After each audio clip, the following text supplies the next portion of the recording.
reconocer que Jesús es el Señor y sentirse verdaderamente siervo suyo.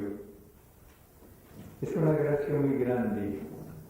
Uno no puede con su solo esfuerzo, con su sola reflexión, llegar a proclamar el señorío de Jesús, y puede con sus solas fuerzas sentirse verdaderamente servidor, siervo del Señor. Es una gracia que el Espíritu Santo concede a quien se la pida. Si ustedes salen de este retiro con esa sola luz dada por el Señor, de que Cristo es el único Señor y que delante de Él somos únicamente siervos, saldrán con un fruto muy grande de este encuentro. Porque la vida cambia fundamentalmente cuando uno de veras dedica su vida a servir con alegría a Jesús. Cuando uno no está buscando su gloria, no está buscando sus triunfos, no está buscando sus intereses, sino los del Señor.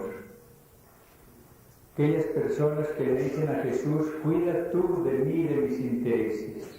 Yo cuidaré de ti, Jesús. Cuidaré únicamente de tu gloria.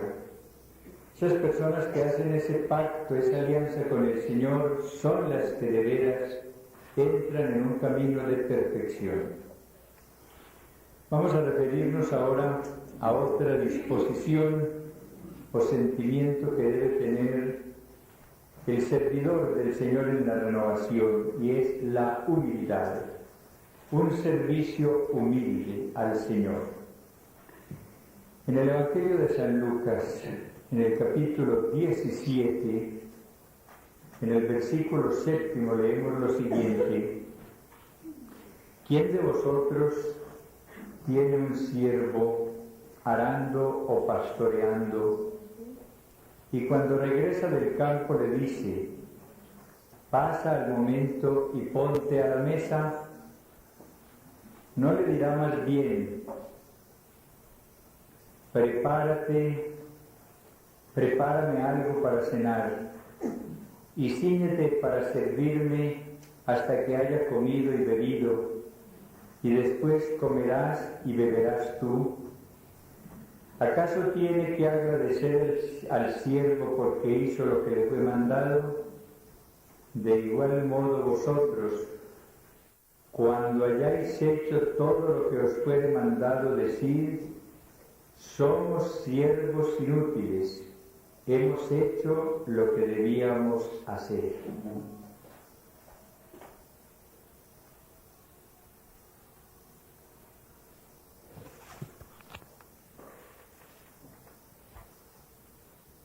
Nosotros seremos instrumentos eficaces en manos del Señor en la medida en que seamos siervos humildes.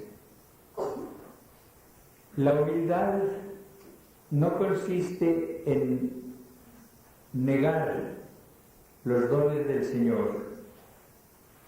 La humildad no consiste, como creen algunos, en decir: yo soy una persona que no sirve para nada, yo soy una persona incapaz de todo. Las personas que hablan así son acomplejadas, son personas que no han aprendido a amarse, y esa es la primera necesidad de todo hombre y de toda mujer. Una persona que no se aprecie, que no se estime, nunca va a progresar, ni como persona, ni como sierva del Señor. La humildad consiste en ver las cualidades y los dones que nos ha dado el Señor y dedicarlos únicamente a la gloria del Señor y no a nuestra vanagloria. No hay persona que no tenga cualidades o carismas. Es curioso que el término carismático sea tan despreciado y que a veces sea oído con disgusto por sacerdotes, a veces por religiosas. Esta gente parece que no hubiese leído nunca la palabra de Dios. En la carta a los Corintios dice San Pablo: cada uno recibe la comunicación del Espíritu para el crecimiento de la Iglesia. O sea que no hay persona en la Iglesia que no tenga uno o varios carismas, no olviden esto. Todos hemos recibido carismas. Carismas son actitudes que el Señor nos da para que al ejercerlas bajo la acción del Espíritu ayudemos al crecimiento de los demás. El sacerdote, claro, tiene un carisma especial que no tienen los demás. El de ser el ministro del Señor, poder consagrar, poder perdonar pecados. La religiosa tiene lo que llama muy bien Puebla un carisma de carismas. Ella es una carismática por profesión, porque la vida religiosa es para servicio de toda la comunidad. Pero todo seglar tiene uno o varios carismas, o sea, actitudes, óiganlo bien, con cuyo ejercicio bajo la acción del Espíritu se benefician los demás. Vuelvo a repetir las palabras de San Pablo. Cada uno recibe la comunicación del Espíritu para el crecimiento de la Iglesia. Entonces, es una necesidad en cada uno de nosotros descubrir los carismas que el Señor nos ha dado. Unos tienen carisma de enseñanza, otros tienen carisma de servicio, otros tienen carisma para la catequesis, otros tienen carisma para consolar, otros tienen carisma para animar a los demás, otros tienen carisma de curaciones, otros tienen carisma de exhortación. Cada uno tiene uno o varios carismas, una o varias actitudes o cualidades con cuyo ejercicio, insisto, bajo la dirección del Espíritu, puede ayudar a los demás. La humildad no es negar esto, cuidado con tener una idea falsa de humildad. La humildad es descubrir los valores que el Señor ha puesto en cada uno de nosotros, los carismas con los cuales nos ha enriquecido a todos. Todos en la Iglesia somos carismáticos, óiganlo bien, todos. Gústenos o chóquenos el nombre, pero esa es la realidad de la Iglesia. Hay que descubrir esos carismas para dos cosas. Primero, para dar gracias al Señor porque ha hecho en nosotros cosas grandes el que es todopoderoso. Esa fue la conducta de María. Nuestra Señora, la persona más humilde que ha existido, no dijo: yo no sirvo para nada.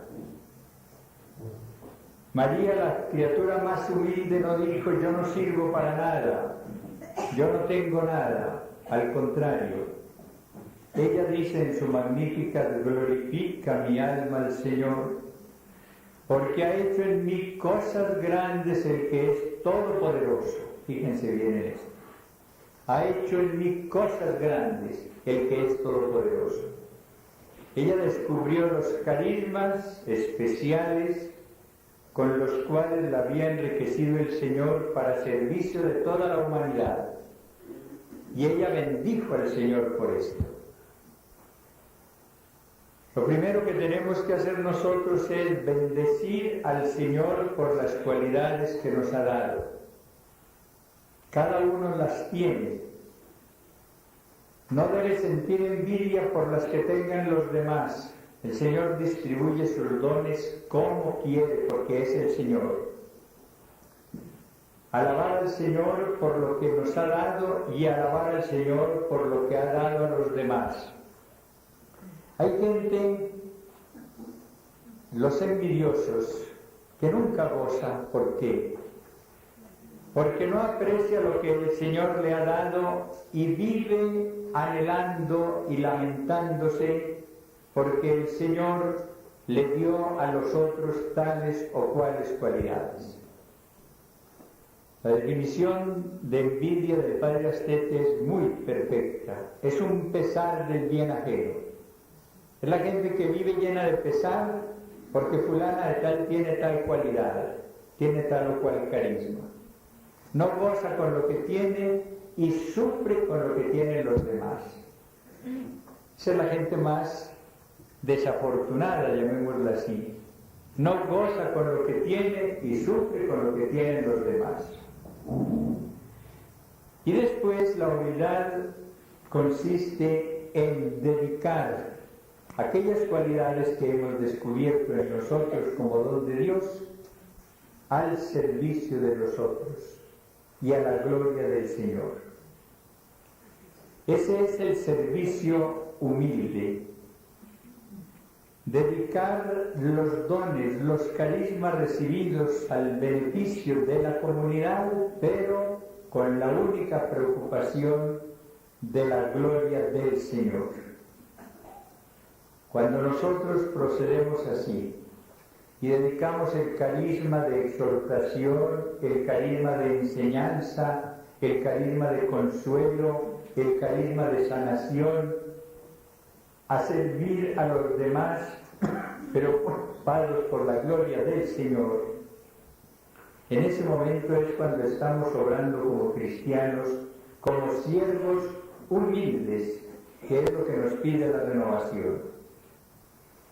Esta frase que oímos ahora de labios del Señor, decir somos siervos inútiles, es difícil de entender a primera vista, porque uno puede decir, ¿cómo es que si nos afirman que tengo cualidades que me ha dado el Señor, sin embargo tengo que decir que soy siervo inútil? No hay ninguna contradicción. ¿Por qué? Porque esas cualidades las tengo como regalo del Señor. Si Él no me las hubiera dado, no serviría para nada. Si Él me las quita, no serviré para nada. Puede una gotica, por ejemplo, de sangre paralizar mi cerebro y quedar yo inútil, tendido en una cama, inútil. Puede cualquier enfermedad quitarme, por ejemplo, la vista, el oído, paralizarme. ¿Y qué podré hacer entonces? Luego soy siervo inútil porque únicamente puedo hacer algo si el Señor me usa como instrumento suyo. Un violín puede ser maravilloso, o un piano, pero si no hay quien lo ejecute, es un piano inútil. Si nadie va a usar ese violín, nadie va a tocar ese piano, pues es un piano inútil. Lo mismo somos nosotros. Por muchas cualidades que el Señor haya puesto en nosotros, si Él no nos emplea como instrumentos suyos, somos inútiles.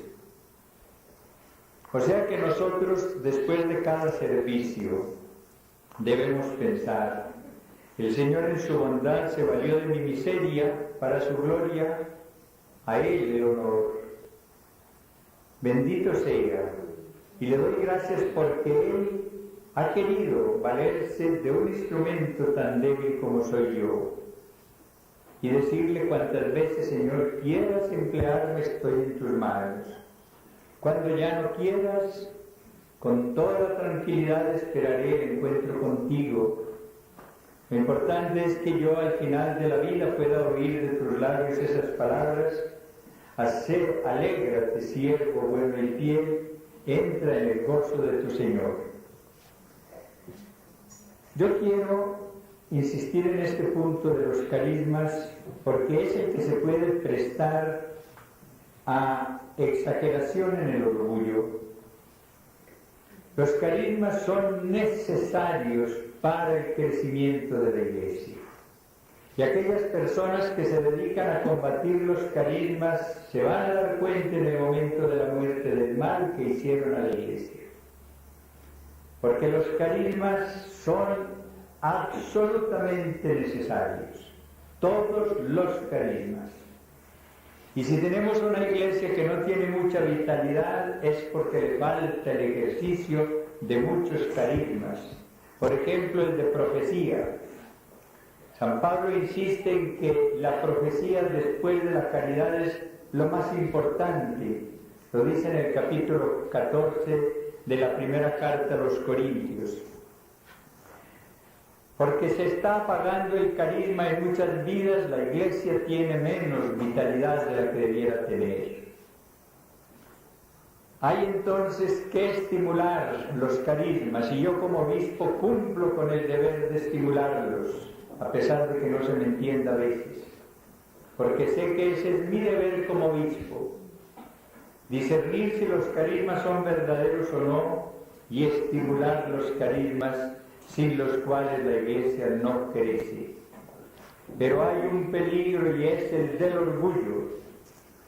Hay gente que cuando recibe un carisma cree que es para su glorificación. Y por ejemplo recibe el carisma de orar en lenguas y cree que por eso ya es una persona muy santa y se va a hacer alarde de que ha recibido ese carisma. No. El carisma de lenguas, por ejemplo, no es premio a la santidad, al contrario. San Pablo dice que el que ora en lenguas se edifica a sí mismo. O sea que es un carisma que se recibe para crecer, por lo mismo que somos débiles. Si uno recibe ese carisma debe sentirse muy contento, pero pensar con toda humildad: yo soy muy pobre, yo estoy muy bajito en la vida espiritual y por eso el Señor me ha dado este carisma para que crezca. De modo que no es señal de santidad, sino es un regalo del Señor para que podamos progresar en la santidad. Otra persona recibe el carisma de curaciones. Hay el peligro de que piense: yo soy muy santo, puesto que el Señor me ha dado este carisma. No. Un carisma, oigan bien, nunca es señal de santidad. La única señal de santidad es la unión con el Señor. Es el cambio de vida. Es el amor al Señor y a los hermanos. El carisma puede encontrarse en una persona que esté en pecado. No se extrañen de esto. Judas, ustedes saben que era un avaro y que terminó entregando a su Señor por plata. Hizo milagros. Él curó enfermos. Cuando él fue enviado con los otros, recibió ese poder de sanar enfermos. Ustedes recuerdan que Caifás, cuando estaba empeñado en la perdición de Jesús, profetizó. Lo dice el Evangelio. Una persona puede ejercer un carisma estando en pecado, porque el carisma no es señal de santidad, sino una aptitud, una capacidad que da el Señor para beneficio de los demás. De modo que no hay que pensar que si yo recibo el carisma de curaciones es porque sea santo, ni mucho menos. Ese carisma me lo da el Señor no como premio a santidad, sino como regalo para la comunidad, para que al orar por la comunidad ella reciba el beneficio de la sanación interior, que es lo más importante, o de la sanación física, si el Señor quiere hacerlo. Que recibo el carisma de profecía tan importante, ojalá lo pidiéramos más en la Iglesia, y el Señor me emplea como profeta. Esa no es señal de santidad. El Señor puede profetizar a través de una burra, ya lo hizo con la burra de Balaam. El Señor puede pasar su mensaje a través de cualquier persona, de modo que no es señal de santidad. Esto quiero acentuarlo para que los carismas, cuando aparezcan, no vayan a convertirse en peligro de orgullo. Que los descubramos con gratitud y consuelo, como dice el concilio, y después los dediquemos a servir al Señor en los hermanos con alegría y con generosidad. Con generosidad, ¿por qué? Porque muchas veces el ejercicio de un carisma exige mucho renunciamiento. A veces uno está fatigado y viene una persona y viene otra y uno tiene que atenderla. A veces uno quisiera hacer algo distinto y sin embargo lo buscan las personas, hay que atenderlas. Ese servicio se vuelve a veces muy duro.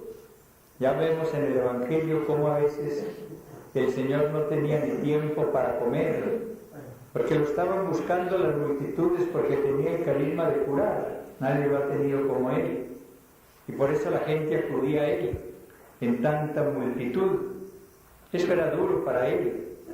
Él no sentía orgullo con eso. Él sabía que todo era para la gloria del Padre, que lo que estaba era ofreciendo algo que verdaderamente le costaba. ¿Cuántas veces Él necesitaba descansar y no podía? Porque tenía que dedicar estos carismas que había recibido para beneficio de sus hermanos.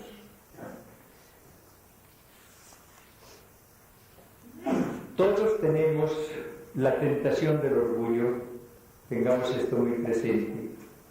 Y cuando menos lo pensemos, nos va a acechar la tentación del orgullo en el servicio del Señor.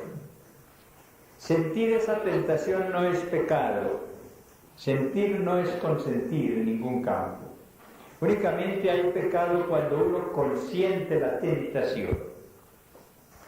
Si yo me doy cuenta de ese sentimiento de orgullo y lo rechazo inmediatamente y le digo al Señor, la gloria para ti, no para mí, esa tentación se convierte en fuente de mérito, óiganlo bien. Y yo, después de rechazar esa tentación, quedo más santo que antes. Si me dejo llevar de ella y me lleno de vanagloria y estoy buscando aplausos, entonces falto contra la humildad. Por eso nosotros debemos revisar con frecuencia nuestro apostolado. Después de un trabajo, al dirigir un grupo de oración, al ejercer un ministerio de sanación de enfermos, de oración, de exhortación, de lo que sea, revisar nuestro apostolado con el Señor, frente al Señor, y preguntarnos delante de Él qué sentimientos nos han animado, qué móviles hemos tenido durante ese apostolado, para purificar nuestra intención, para quitar la paja del trigo, para limpiar las manchas que hayan podido adherirse a nuestro apostolado, para reparar si hemos caído con actos de amor al Señor y para decirle, siervos inútiles somos, queremos buscar únicamente tu gloria. No se preocupen por las tentaciones de orgullo que nunca nos van a faltar. San Francisco de Sales, que era muy gráfico, decía que el orgullo iba a morir un cuarto de hora después de nosotros. ¿Qué quería decir con eso? Una verdad muy grande, que hasta la muerte vamos a tener tentaciones de orgullo. Pero no olviden que la tentación no es pecado, que uno puede valerse de la tentación para conseguir méritos, como cuando rechaza una tentación contra la castidad, cuando rechaza una tentación de avaricia, cuando rechaza una tentación de pereza, pues queda con mérito en lugar de pecado. La tentación no es pecado. Recuerden que el mismo Jesucristo, nuestro Señor, se sometió a la tentación de gula, a la tentación de orgullo. El demonio quiso tentarlo y lo tentó, pero el Señor lo rechazó.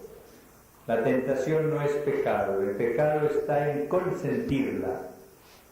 No nos preocupemos por las tentaciones de amor propio que nos sobrevengan, pero con la gracia del Señor rechacémosla para que seamos los servidores humildes. Y el Señor se complace en hacer maravillas a través de una persona humilde. Persona humilde, repito, es la que descubre las cualidades que le ha dado el Señor y las dedica con gratitud al servicio de sus hermanos, buscando únicamente la gloria del Señor.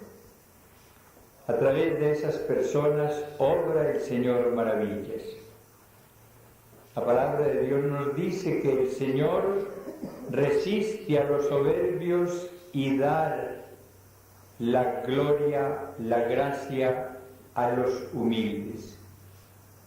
De modo que la persona humilde se convierte en un canal maravilloso a través del cual empieza a pasar el Señor para llegar a toda clase de personas según su plan amorosísimo.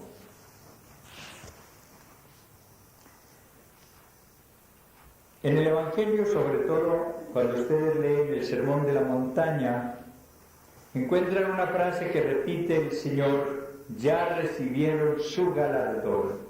Está hablando de los fariseos, personas que oraban mucho, pero para ser vistas por los demás.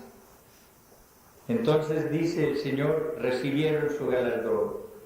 Personas que daban muchas limosnas, pero para ser vistas por los otros. Y dice, ya recibieron su galardón. Personas que ayunaban mucho, pero para ser admiradas por los otros. Y dice Jesús, ya recibieron su galardón. Que Él no tenga que decir de nosotros o decirnos en el momento de la muerte, ya recibiste tu galardón.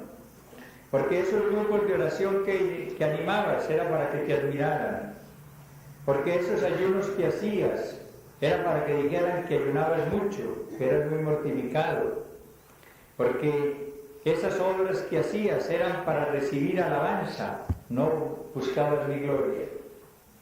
Y dámosle al Señor hoy esa gracia de servirle con humildad, de ser siervos humildes, para que no perdamos nuestro galardón. Finalmente, que no hay tiempo de más, otra cualidad o disposición o sentimiento del servidor, y oigan, esta es la más difícil tal vez, es la fidelidad. Fidelidad. ¿Qué es lo que dice el Señor a la persona que verdaderamente va a entrar en su reino y en su gloria? Alégrate, siervo bueno y fiel. No basta la bondad. Se requiere también la fidelidad. Ser bueno durante un tiempo es muy fácil. Y todos hemos tenido épocas de entusiasmo. Después de un retiro, después de unos ejercicios, después de un seminario de vida en el Espíritu, después de un cursillo de cristiandad, la gente sale feliz, llena de entusiasmo. Es buena durante un tiempo, pero pasado ese tiempo empieza a decrecer el entusiasmo y la gente vuelve a hacer lo de antes o peor. Siervo bueno y fiel, o sea, la bondad con perseverancia, la entrega al Señor hasta la muerte, el servicio de tiempo completo y corazón completo. Estamos en una época en la cual la infidelidad es la nota común. La estamos viendo en todas partes. ¿Cuántos sacerdotes han sido infieles a su compromiso y han dejado el sacerdocio? ¿Cuántas religiosas han sido infieles a su compromiso y han dejado sus comunidades? ¿Cuántos esposos han sido infieles a su entrega que era para toda la vida y han dejado su hogar? Y en el apostolado, cuánta infidelidad.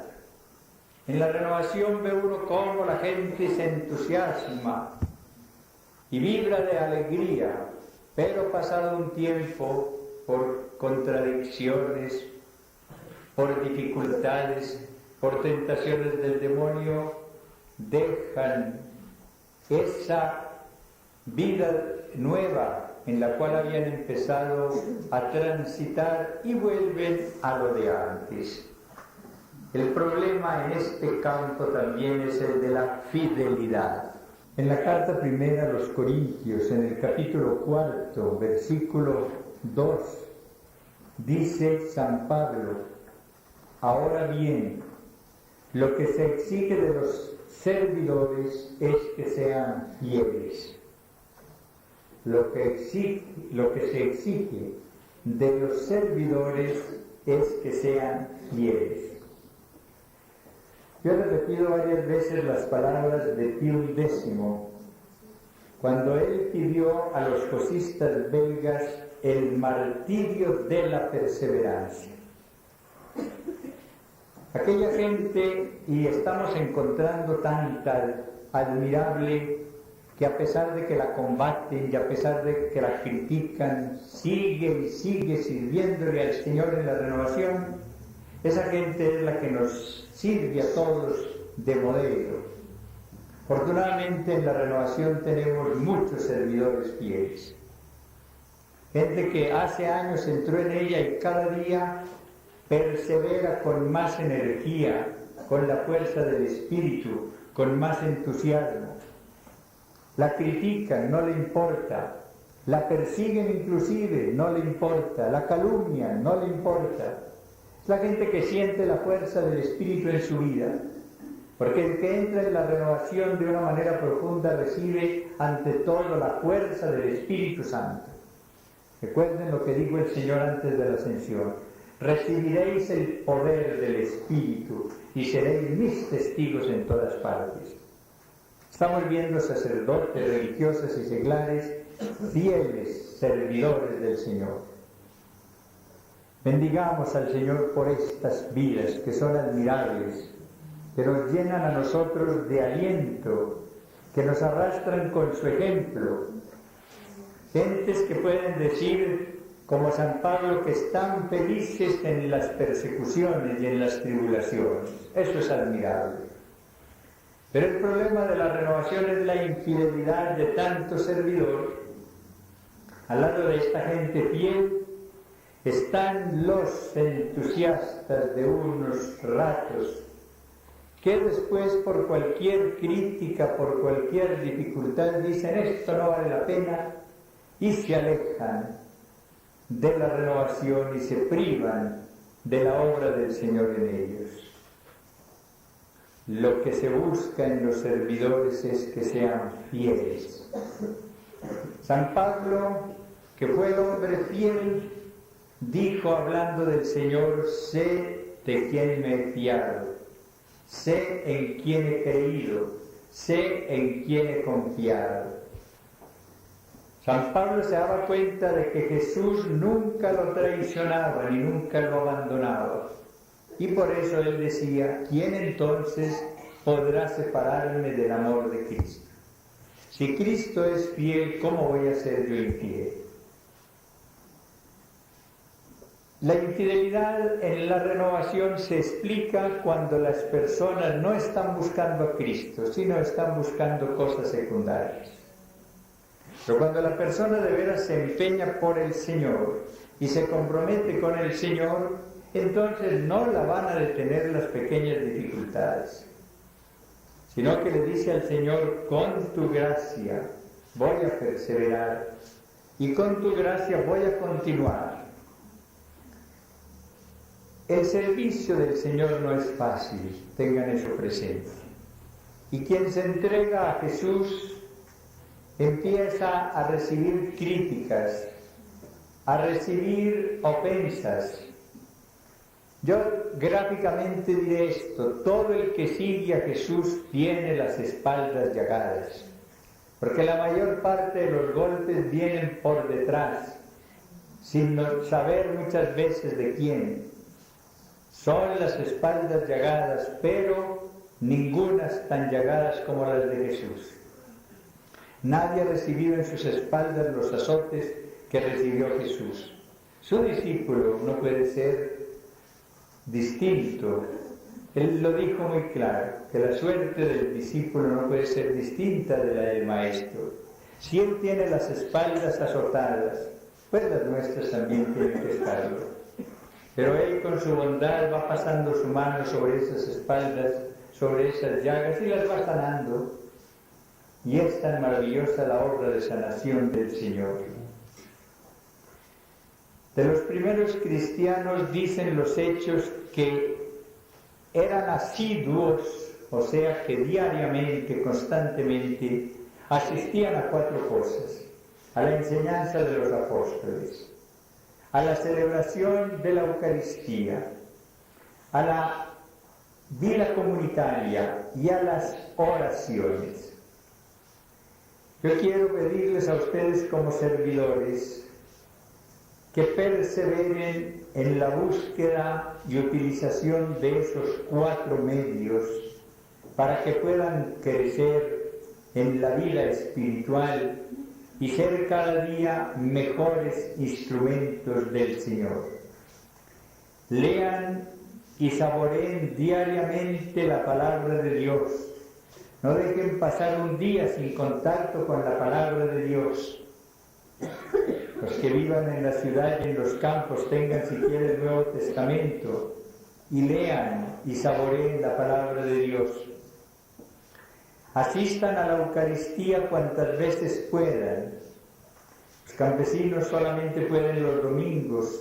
Vayan el domingo a la Eucaristía y en semana desde sus casas miren ese sagrario lejano, piensen en el Señor que está allí y háblenle de corazón a corazón, que para el Señor no hay distancias. El párroco de Ars decía que él había puesto un teléfono inalámbrico entre su cama y el confesionario y el sagrario. Sabía que no podía estar cerca del sagrario siempre, pero él desde el lugar en donde estaba se comunicaba con el Señor. Eso es lo que él llamaba teléfono inalámbrico. Hablarle al Señor desde cualquier lugar. Uno puede, yo recuerdo cuando era seminarista, pasaba mis vacaciones en una finca cerca de Sevilla. Yo me iba a un alto, a un morrito que había, y desde allí miraba la torre de la iglesia de Ansá, que estaba como a 30 o 40 kilómetros. Allí me ponía yo a hacer mi adoración al Santísimo. Para Él no hay distancias, y yo pasaba mi rato de oración allí, a pesar de que estaba a 40 kilómetros de distancia del sagrario. Uno puede en cualquier parte vivir su vida eucarística, su vida de conversación con el Señor. Los que tenemos la dicha, claro está, de participar diariamente en la Eucaristía, pues somos afortunados y debemos dar muchas gracias por este beneficio. Luego trabajar en la construcción de comunidades. Aquí no se trata de hacer cosas artificiales raras, sino que haya cada día más unión entre las personas, entre las religiosas de una casa, entre los esposos y los hijos, entre las personas que forman un grupo de oración, entre las personas que tienen determinado ministerio, que vaya habiendo comunión, que quiere decir común unión. Recuerden que esta es la obra del Espíritu Santo, que el único que hace comunidad es el Espíritu Santo, que el único que une personas es el Espíritu Santo. Y finalmente, perseverancia en las oraciones, en plural.